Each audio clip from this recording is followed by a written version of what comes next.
वटपौर्णिमेचा दिवस होता। सर्व महिला वडाची पूजा करण्याकरता वडाकडे चाललेले होत्या। पण वडाकडे जात असताना तो वड गावाच्या बाहेर होता। थोडासा पाऊस झालेला होता, थोडी घाण झालेली होते। पण ज्या वाटेने जायचं होतं, ज्या वाटेने त्या वडाकडे जायचं होतं, त्या वाटेला फुलं अंतरलेली होती। कळतंय तुम्हाला?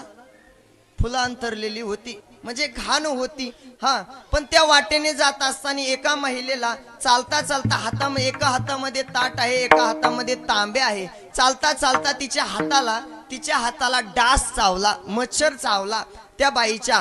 पण मच्छर चावल्यामुळे आता एकतर खाजवण्याकरता एकतर ताट खाली ठेवावं लागते किंवा एकतर तांब्या खाली ठेवावं लागतो। पण खाली ठेवण्याकरता जागा चांगली नाही, मग करायचं काय? तिने एक MSCBचा पोल बघितला, एक खांब बघितला। खांबाजवळ गेली आणि खांबाजवळ गेल्याबरोबर तिने असा आपला हात खाजवला।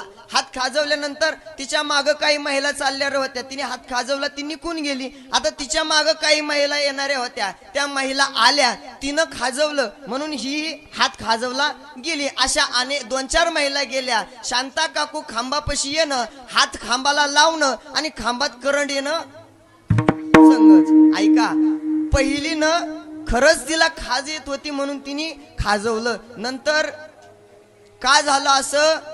एकानं केलं म्हणून दुसऱ्यानं केलं। अशा अनेक परंपरा आहेत मायबाप की ज्या एकानं केलं म्हणून दुसऱ्यानं केलेल्या आहेत। पण